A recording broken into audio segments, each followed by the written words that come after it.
Foot.fr, fournisseur officiel de football. Bon dimanche à tous les amis, très heureux de vous retrouver pour ce nouveau JT Foot Mercato. Le marché ferme ses portes dans 5 jours et les dossiers s'accumulent sur le bureau de Manchester United.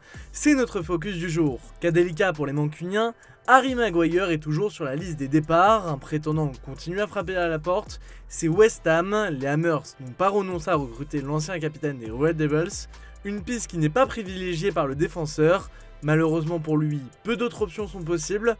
Maguire est donc prêt à rejoindre Londres, mais sous condition. L'Anglais souhaite récupérer une prime de départ pour compenser sa perte de salaire. Si les deux clubs avaient un accord autour de 40 millions d'euros, le refus du joueur l'a rendu caduc. Il reste donc moins d'une semaine pour les 3 parties pour se mettre d'accord, et le temps presse. Relaxé par la justice britannique après des accusations de viol et d'agression sexuelle, Mason Greenwood ne jouera plus avec Manchester United. L'Anglais, qui cherche une porte de sortie, n'arrivera sûrement pas à trouver un autre club dans le royaume. L'Arabie Saoudite aurait pu être une solution, mais Cristiano Ronaldo ne souhaite pas voir son ancien coéquipier le rejoindre en Saudi Pro League. Le Portugais est très vexé par la déclaration de Greenwood, qui avait dit que la carrière de CR7 était morte après son départ d'Old Trafford. Privé de Luke Shaw depuis de longues semaines, les Mancuniens souhaitent se renforcer. Pour remplacer le défenseur, c'est Marc Cucurella qui est envisagé par la direction. Manchester voudrait se faire prêter le joueur de Chelsea. En cas d'échec dans ce dossier, Sergio Reguilón et Marco Alonso sont aussi envisagés. Une chose est sûre, les Red Devils ont un besoin urgent de latéral gauche. C'est l'occasion pour moi de vous poser la question du jour. Êtes-vous satisfait du mercato de Manchester United? On attend évidemment vos réponses dans les commentaires. Vendredi, Stéphane vous demandait quel club doit recruter Romelu Lukaku, et si vous êtes partagé, c'est l'AS Roma qui revient en majorité. Le Paris Saint-Germain a enfin trouvé une solution pour Marco Verratti. Encore une fois absent du groupe hier soir pour la réception de Lens, l'Italien devrait bien plier bagage. Après l'échec des négociations avec Al Ahly, le milieu de terrain pourrait bien poursuivre sa carrière dans le Golfe, mais pas en Arabie Saoudite. Le PSG a un accord avec Al Arabi, club qatari du cheikh Falah bin Jassem Al Thani, membre de la famille du propriétaire des Rouges et Bleus. Mais l'événement hier soir au Parc des Princes, c'était le retour de Kylian Mbappé. Titulaire pour la première fois de la saison à domicile, le capitaine des Bleus a été ovationné par le public de la Porte de Saint-Cloud. En retour, l'attaquant parisien a offert une prestation taille patron avec un doublé qui a facilité la victoire des siens 3-1. Malgré une soirée aux airs de réconciliation, l'avenir à moyen terme du Bondinois reste un mystère. Surtout que le champion du monde devrait continuer à jouer avec les nerfs des supporters parisiens. En effet, selon Defensa Central, Kix a décidé de ne pas prendre la parole sur son futur. Une décision motivée par la volonté de garder toutes les cartes en main. À une semaine de la fin du mercato, il semble quand même difficile d'imaginer le numéro 7 parisien quitter la capitale, comme l'a confirmé Gigio Donnarumma au micro de Free Ligue 1. C'est un plaisir de jouer avec Kylian, c'est fantastique. Est-ce qu'il va rester? Oui, c'est sûr. L'Olympique de Marseille aussi vit un mercato agité. Comme le Paris Saint-Germain, le club phocéen cherche à se séparer d'un cadre de son effectif. C'est Matteo Guendouzi qui est poussé vers la sortie. Et selon nos informations, les Ciels et Blancs ont trouvé un accord pour la vente de leurs joueurs. L'OM a accepté une offre de la Lazio à hauteur de 13 millions d'euros, accompagnée de 5 millions d'euros de bonus. Au rayon des arrivées, les Olympiens vont sûrement accueillir Michael Murillo. En difficulté avec Anderlecht, l'international panaméen a été invité à se trouver un nouveau club. Un temps pisté par le Celta Vigo, c'est finalement l'Olympique de Marseille qui tient l'accord dans le dossier. RMC Sport révèle qu'un accord total existe entre dirigeants bruxellois et marseillais. Toujours à la recherche d'un milieu de terrain défensif, l'Olympique lyonnais a fait de Guido Rodriguez sa priorité. Même si les dirigeants rhodaniens sont optimistes dans la conclusion de ce dossier, plusieurs plans B sont étudiés. Sky Sport révèle notamment que Rad Krunic intéresse les Lyonnais. Une délégation a même prévu de se rendre à San Siro pour superviser le milieu bosnien.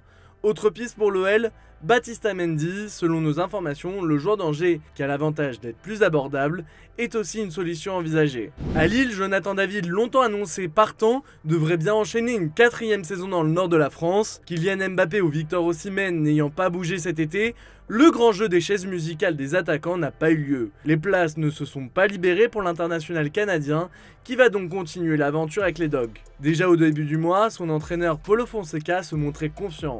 Je crois que Jonathan David va rester. On ne sait pas comment cela peut évoluer dans les dernières semaines. On doit être prêt s'il venait à nous quitter pour le remplacer, mais je crois à ce stade qu'il restera une saison de plus. À 2 ans de la fin de son contrat, le LOSC aura d'autres occasions de vendre son buteur. Sky Sport révèle que plusieurs prétendants ont même prévu de tenter leur chance l'été prochain.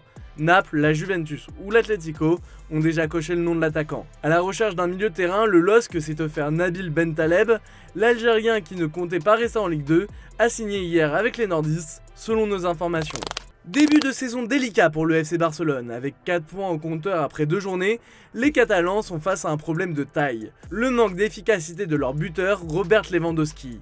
Le Polonais n'a pas marqué lors des 2 premiers matchs de Liga, une contre-performance qui ne lui était pas arrivée depuis 2012. Et la presse catalane commence à se montrer impatiente avec l'attaquant.